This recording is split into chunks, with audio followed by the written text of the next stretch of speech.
Chers apôtres, chers évangélistes, chers serviteurs et servantes de Dieu, frères et sœurs, membres de la famille spirituelle, distingués invités à vos titres et qualités.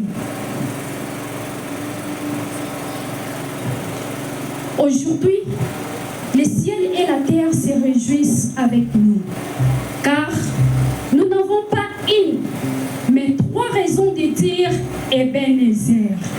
Jusqu'ici, l'Éternel nous a secourus. Premièrement, permettez-moi de vous retracer brièvement le parcours de notre cher apôtre, notre papa, pour les uns, notre coach, pour les autres, notre daddy, et pour moi, c'est notre father. Apôtre Lambert Koti. Tout a commencé en 1996 à Kalamambouji, dans la province de Kasaï orientale, plutôt dans la province de Kasaï occidentale, territoire de Louisa Kamaï. C'est là que Dieu l'a appelé. Par le biais de son serviteur, l'homme de Dieu, Alexandre Aydin Abala, qu'il a rencontré une fois dans sa vie, et tout a changé. Et voilà le début de son ministère au sein de l'église Fepakon Zambé Malamu, où il a servi pendant 16 ans dans les différentes paroisses avec amour, crainte de Dieu et fidélité. Ainsi dit, en ce jour, 30 ans à relever ceux qui sont tombés, 30 ans à conduire son troupeau. Un ministère qui a coûté des nuits blanches, mais qui a gagné des âmes pour le royaume de Dieu. Il nous a montré comment aimer et servir l'Éternel et de lui servir de toute ton âme, de tout ton esprit et de toute ta force. Deuxièmement, en avril 2011, il a quitté Fepakon Zambé Malamu. Dieu l'a mise en cœur la vie d'une intercession. C'est ainsi qu'est né un groupe d'intercession et de là est sortie l'église Mission évangélique Jésus-Christ continue. Jusqu'à ce jour, cela fait 14 ans d'existence de cette église. 14 ans de difficultés et de combats, 14 ans de défis, 14 ans de naufrages à plusieurs reprises. Permettez-moi de vous le dire en lingala, 14 ans de Kodinda et de Kochola. 14 ans de veillées et de retraites à Miwenge, à Gestemani, à Lusizila, etc. Mais aussi 14 ans de miracles, de délivrance, de baptême et de victoire. Amen. 14 ans du petit groupe de prière à une grande famille. Amen.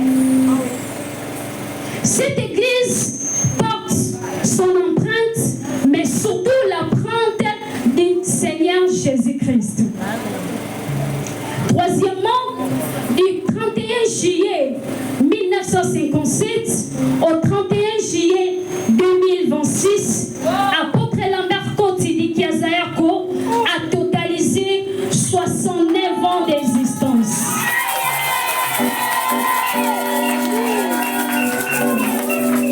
À 69 ans, il est pour nous ce que Moïse était pour Israël, un père, un guide, un modèle de sagesse.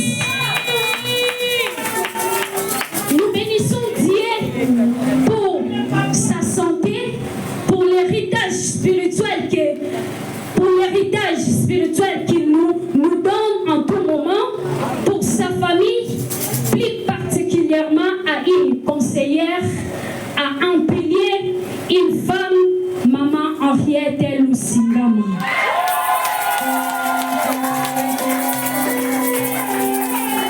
Nous disons Ebenezer, jusqu'ici, l'Éternel nous a secourus.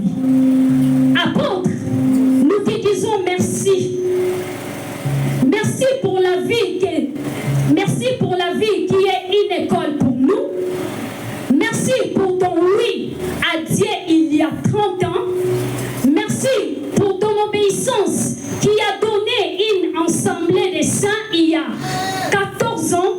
Nous déclarons sur ta vie aujourd'hui que le Dieu qui t'a conduit jusqu'ici te conduise encore plus loin. Que l'onction ne tarisse pas, que la force se renouvelle comme celle de l'aigle et du buffle, que les années à venir soient encore plus glorieuses que les précédentes.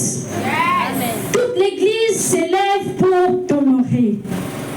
Et nous disons, vive les 30 ans des ministères de l'apôtre Lambert Kotsi Kiazayako. Vive les 14 ans d'existence du temple mission évangélique Jésus-Christ continue. Vive les 30 ou plutôt les 69 ans d'existence et d'expérience de vie. Joyeux anniversaire à vous, cher apôtre Lambert Kotsi.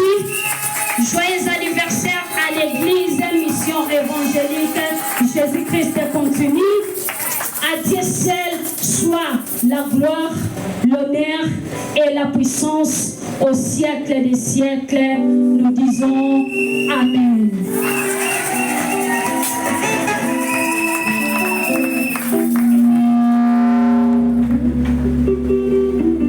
Mot des circonstances déclaré par la sœur Gracia, docteur Gracia Lusingama Kiazayako.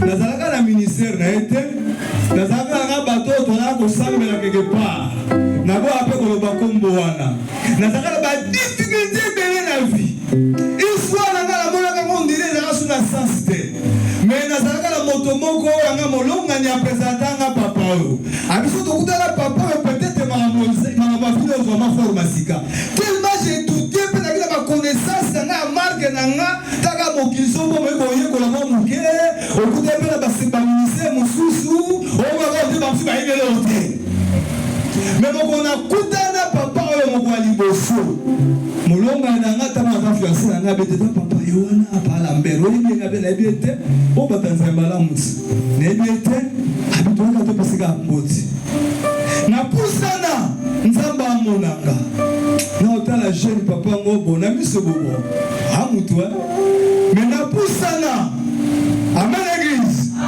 na otatola o nga na bika mpo na papa olobananga mene ntango nakutana na papa oyo bonjour papa bonjour nayebi te so mpe bonzambe nde ntango napesenga bonjour ayambinga mon fils yaya Dieu me témoin namona sirsi mo esama na nzoto na nga donc apesinga bonjour mon fils nayoka kati na ngai une communication oyo bandeko te eza moke naloba nini esalama mpe nini ekoba kosama na vi na nga amen vi na nga ezwa histoire ya sika bana mokolo wana nabalaka te eza nini libota baba ete ya otikaka obala te me mokolo nga nakuta na ye libala eza nini evangama bana bayaka te po depa na biso na libota ya biso bozwa mwana okota banganga okota samba okata ma ya luozi okekula na ngambo ozwa mwana te me nakuta na papa oyo libala esalama nakuta na papa oyo bana baya na choma na traversa bangambo bamai ndombe ekoluka vi na kasa bademande ebele misala ezwama ape te ba rendez-vous sur rendez-vous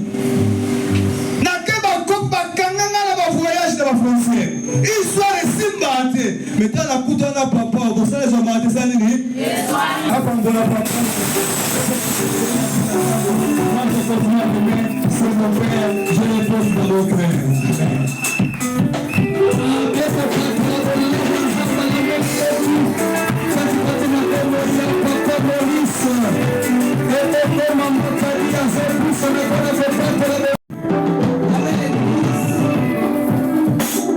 Amen amigo, nazota tola moyen na nzambe ya papa Koti. Amen hein.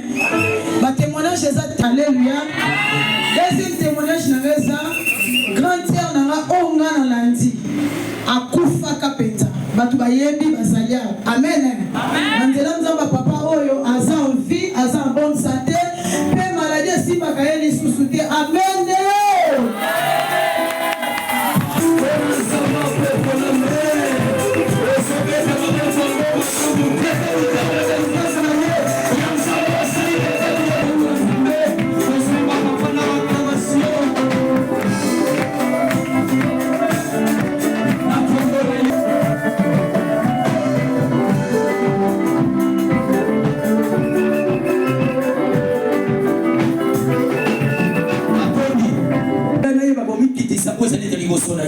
Amen.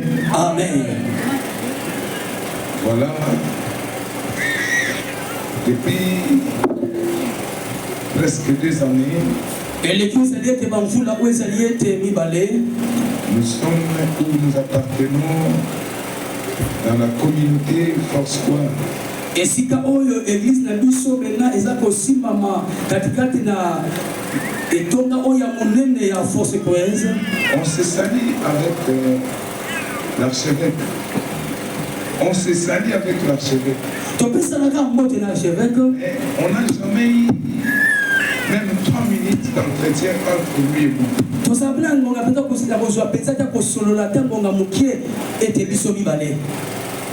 Je fais directement les remerciements à Dieu. Mais je remercie l'Éternel Dieu. Il ne m'a pas vu en face de lui. J'ai failli s'il veut venir nous bénir.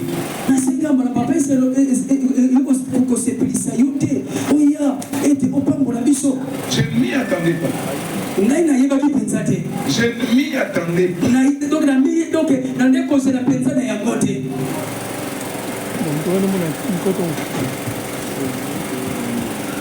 Par l'intermédiaire de notre coordonnateur des Foursquare. Il m'a dit seulement, je parle avec elle. Papa, fais une lettre. Je ne l'ai toujours pas vu. Même comme il est venu aujourd'hui. Je ne l'ai pas vu avant de venir. Il nous a accepté Christ et continue sans nous voir. Alors je témoigne que le Dieu de mon père a dit Nabara. Il est vivant. Vous savez, j'ai toujours remercié l'Éternel. J'ai vu Haïtina en face de moi. Une fois dans ma vie. Je vous dis, une fois dans ma vie. C'était à Kananga. En 1996. Oui. À l'inauguration du temple de Chikapa.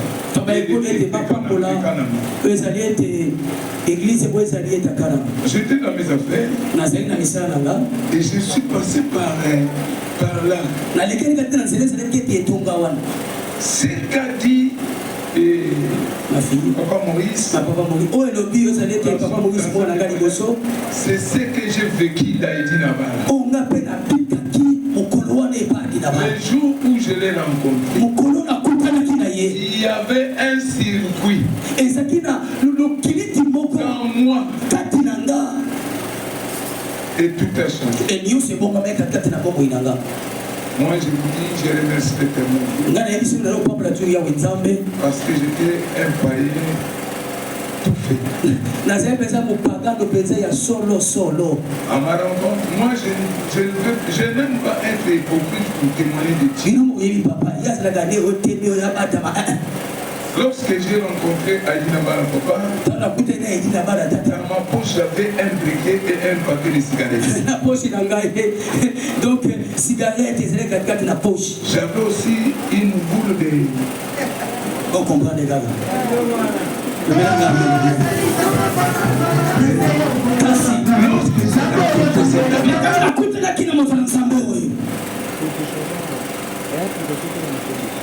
Il a demandé à tous les pasteurs qui étaient là.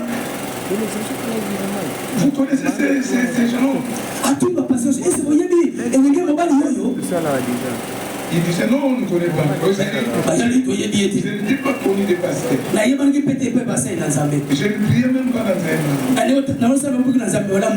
Mais derrière ma maison, il y avait un hangar où les adeptes de Nzambe se réunissaient. Tous les jours, moi je me réveille toujours avant 5 heures.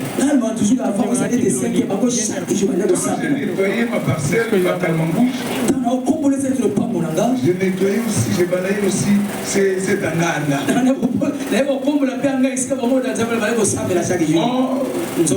Le Seigneur savait que... Amen. Amen. Du paganisme et devenir directement serviteur. 45 jours après. De ma conversion au service 45.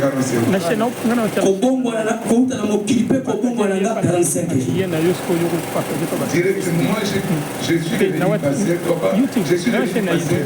Je n'avais pas un verset dans ma tête. J'avais seulement j'ai prié, j'ai fui la Bible. J'ai tombé dans la parole des Jean-Baptiste. Répandez-vous. Na komanga pasteur na yebi ata verset moko te na mutu na kuye bibi la luki na kuika na mutembo kakati na verset wala na bongo na mutembo wa shamba te. J'en avais enseigné et prêché plutôt pendant 3 mois. Na te yango 3 mois. Et j'ai entendu dans mes oreilles l'Éternel qui me dira, la mer c'est fini. Si enseignais cela, tu prêchais cela, c'était pour toi-même.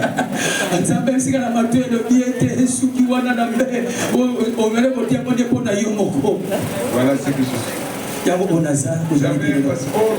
J'avais un passeport avec un visa de plusieurs entrées de France. Vraiment,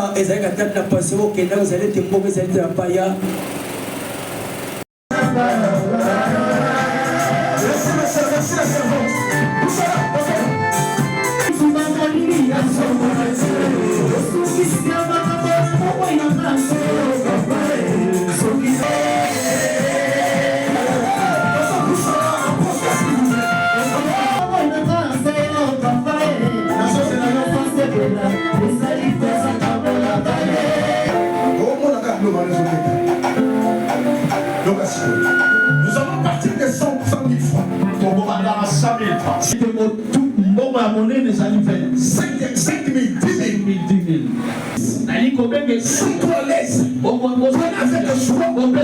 Parce que ce que tu fais, c'est tout seulement 10 000 francs. Jusqu'à 5 000.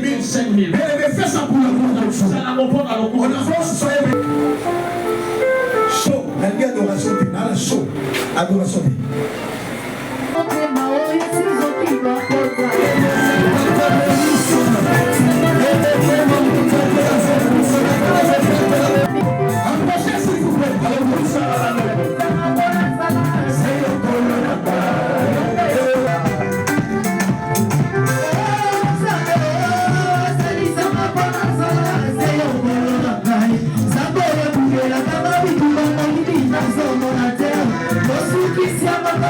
Slow!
Impression par rapport il y a 30 ans, il y a papa, il y a anniversaire, bon, je dirais que c'est vraiment formidable. C'est belle la journée en haut parce que ça n'a jamais existé. Hein. Ça n'a jamais posé là. Mais aujourd'hui, grâce à Dieu, notre papa a réalisé 69 ans et a fait encore 14 ans. Il y a l'église, il y a l'existence de l'église et a fait encore 30 ans, il y a ministère. Les visites, il y a Moselle Nanzambe. Pasteur Constant et félicitations vraiment ma classe et toujours vraiment béni. En tout cas, vraiment, je suis béni aujourd'hui. Je crois bien que le Seigneur fera de grandes choses. Aujourd'hui, par rapport à le baki que papa sali 30 ans il y a une salle en sans conseil comme aussi pour le Bayango, c'est travailler et médier sans mélange. Tu vois, c'est Dieu qui bénit. En dehors de Dieu, il n'y a personne en dehors de Dieu. Vous avez des athées, Satan, vous avez des... Donc, nous voyons que beaucoup de personnes vont quitter Mokil au sang Zambé, d'inviter ceux qui viennent au Zambé. Mais ceux qui ont quand même en Zambé, aux Amosel en Zambé, aux Sel en Zambé, au Zambé, sans mélange, le Seigneur sera là pour toi, il fera de grandes choses, il sera là pour que tu sois victorieux partout où tu seras dans le monde entier. L'impression là par rapport à la journée à l'élo, il y a par rapport l'impression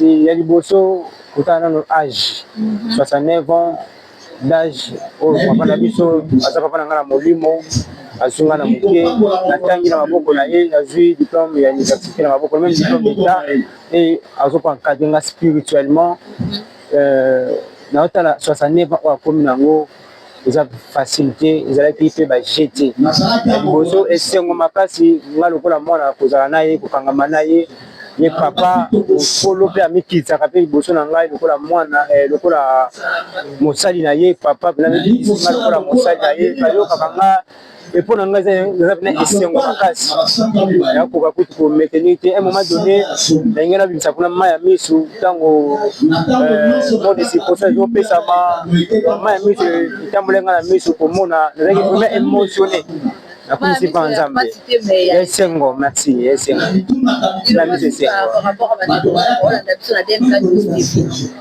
libasuka bon libasuka eza kaka beaucoup plus na conseil bandeko na nga bafrère oyo bandimeli déjà Jésus na oyo mpemena bandimeli Jésus Christ te mpona na baprédication eteyami pendant 4 jours naye kocomprendre ke na si ya ntango toza na ntango moke quel que soit âge oza nango toza na ntango moke la première des choses mwasi mobali papa quel que soit âge oza nango soki nzambe aza kobomba biso tozala toujours na bomoi seke nzambe alingaka biso le temps ya kopesa bomoi na biso na Yesu Christ parce que âge papa komi nango tozocélébrer tozofete tokolia tokomela mais mpona bato misusu kwa biso eza un moment d'enseignement, il enseigne quelque chose. Sauf qu'il n'a pas de sous malam, il a continué sur le ensemble parce que papa n'a pas manaï, a fouillé au banc ensemble.